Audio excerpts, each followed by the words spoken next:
Good evening, YouTube. Welcome to the Pipe Report. I apologize. I have been kind of busy last few days. I really haven't uploaded anything relatively new or anything anything that would keep you motivated to keep watching me. So I tend to do more, but I've been busy with stuff, and let's face it, it is practically summer, so I do have a life. I have to go out and about. I got a pretty bad sunglasses tan, and I burned the shit out of my neck today again. It's bad, but anyways. I figure since I haven't really been doing any videos, I'm just kind of go over some of the weekly events. I mean, I still keep up on my news. I listen to certain podcasts. Podcasts I listen to, which I should say you should definitely recommend. Steven Crowder and Buck Sexton. Buck Sexton is awesome. I really, really recommend Buck Sexton. So if you have the podcast app for iPod, he should be on there. But anyways, I kind of want to go over some things that are happening in general in the American public. First and foremost, the Seth Rich story, the Kim.com story, it was pretty much a fail. All he did, he came out and basically reiterated his initial claim that he does have information, but as of now, he's not going to release it. He's going to talk with his lawyer some more, and then possibly release it in the subsequent time period, in the future sometime. Now, it is possible, I was thinking about this the other day, that the reason he actually is going to decide to hold off a bit is possibly due to the media coverage being specifically reported on the Manchester bombing. So this could be potentially a very, very huge story, and it could completely destroy the whole Russia narrative. So we know that the corporate media isn't going to post on it at all. They're not going to report on it at all. If they are constantly reporting on the Manchester explosion, the terrorist attack, they won't even glimpse at the Seth Rich story or the Kim.com Seth Rich revelations.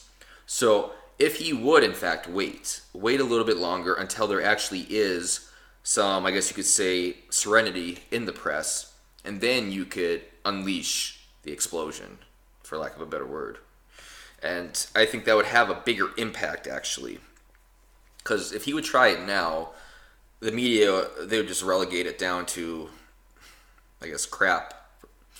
But that is important, so we'll have to see what he does and doesn't know. It is interesting, though, that in 2015, he did say that Julian Assange would be Hillary Clinton's biggest opponent in the election year. So he did have some inside knowledge, because you just don't make up some random claim like that. Whether he knew Seth Rich was indeed the leaker, whether he has proof Seth Rich is the leaker, is still open for speculation. We do not know until he informs us what he does and doesn't know. But we can construe that it is most likely he does know that Seth Rich was the leaker. Whether he has proof is another story. Knowing one thing and be able to prove one thing is completely different. That's why the burden of proof in the court of law is more than just he's guilty. So it's important to note that. What's also important now is that Sean Hannity, apparently he's being told to cease and desist on the Seth Rich story. Apparently even some advertisers might leave. It's the corporate media, because the corporate media, even Fox News, there's a study done recently about the negativity of Trump, and Fox News was the least negative to Trump, but they were still 52% negative to Trump. So, I mean, that's still over halfway.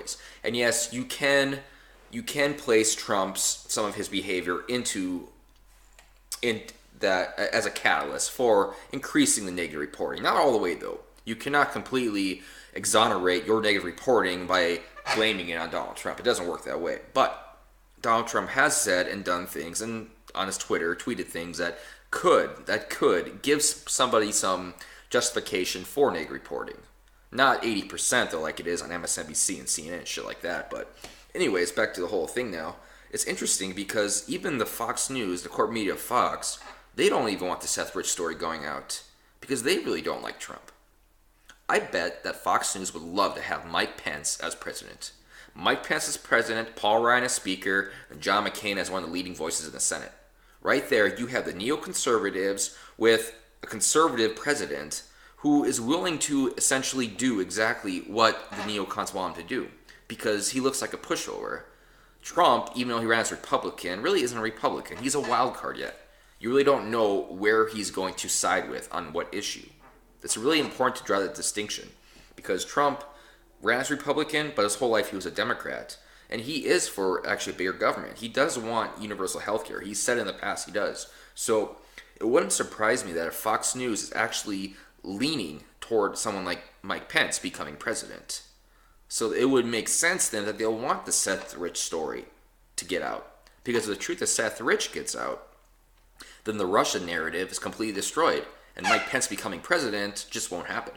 Now, it's also important to note that there are people on Fox News that support Trump. It isn't just like Fox News against Trump like every other media outlet. No, it's not like that.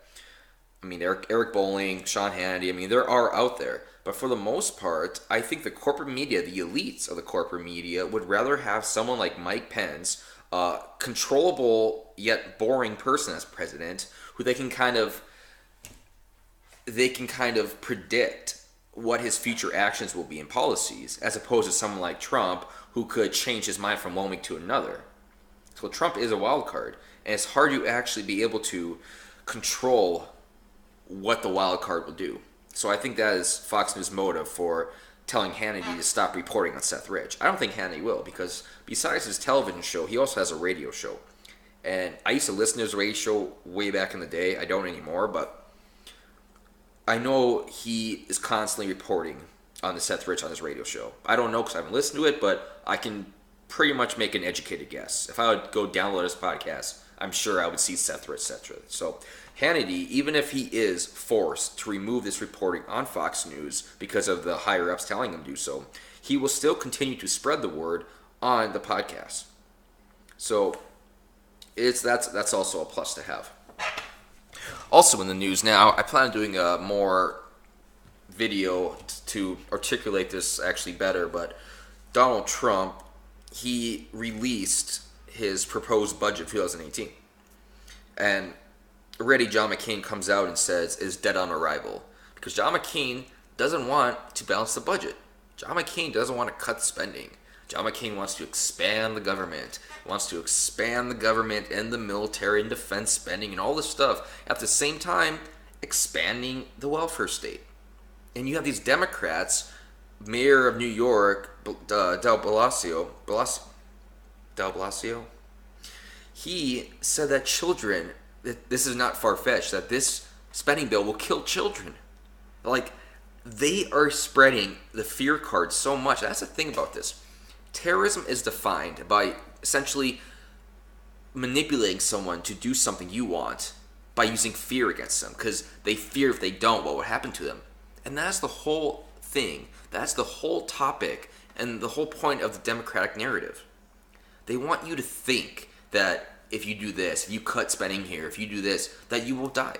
That you won't get welfare, you won't get food stamps, and you will literally die. Or if you get cut, if the new healthcare gets passed, that you will die. It's completely insane. It doesn't make sense at all. It's not true. Not true. No one is going to, you're not going to die if you cut food stamps. And food stamps are already primarily overused and completely, I guess you could say, fraudulent now. I mean, how many times have you been at the gas station or grocery store and you see somebody pay for a bunch of food and stuff with food stamps and then go buy 3 bottles of wine with cash? I mean, they have money, and they're wearing a nice suit, or they have a nice car. So it's definitely open for abuse, and it's important to stop that. You do not need the welfare state. Welfare state you do not need. What would be better, actually, is to get rid of the welfare state. I recommend first starting with Social Security. Stop Social Security right now. Grandfather in whoever is in it right now. So whoever paid, me, I've been paying for how many years I've been working, I don't know. Everyone's grandfathered in. What you pay, you get back. Other than that, though, that's it. Because we spend a lot of money, a lot of our GDP on Social Security. If we can even get that money back, then we can actually work on healthcare. If you want to really get more of socialized healthcare, use the money from Social Security to reallocate that to healthcare funds. You can take care of the vets that way easily too. Social Security we should get rid of. Grandfathered in because you're not taking away, you still get what you paid. But then we can also get rid of the welfare state. We do not need the welfare state. We do not need food stamps. We take away the benefits of illegal immigrants. So instead of them coming here and getting welfare and food stamps and health care and all this stuff for their children benefits, no, take that away. You take away the incentives for illegal immigrants to come here, they're not going to want to come here, despite how easy and open the border may be. It's important to note that. But back to the whole thing that kind of got me on this digression here is that the Democrats use fear, and they've been doing it for years. They've been doing it for years. The war on poverty from LBJ, it didn't work. Poverty levels are exactly the same as they were in 1960s. But they use fear. They use fear to try to influence your decision, to try to make you think that, well, I don't want my children to die. I'm on welfare right now. I get some entitlements from the government. Trump's going to take it away. My children are going to die. No, they're not going to die. And you have people like Elizabeth Warren come out and said the same thing, and it's all part of the political game. And the thing with that is that Republicans, they're worried about losing their spot in Congress, so they acquiesce to the Democrats when they make those complaints. So it's kind of just a whole clusterfuck. But so yeah, that was kind of a thing that was on my mind the last few days that I was going to post on. But so yeah, I plan on doing more in depth with the whole budget plan and going over specifics. I'll have to find a good article and I go from there. But just kind of want to give my viewpoint on what exactly is happening so far. And I had a really fun time shooting guns today and catching fish, but I was in the sun for like 8 hours, and it really wears you down. It really wears you down. So, probably going to pass out soon. And I'm done.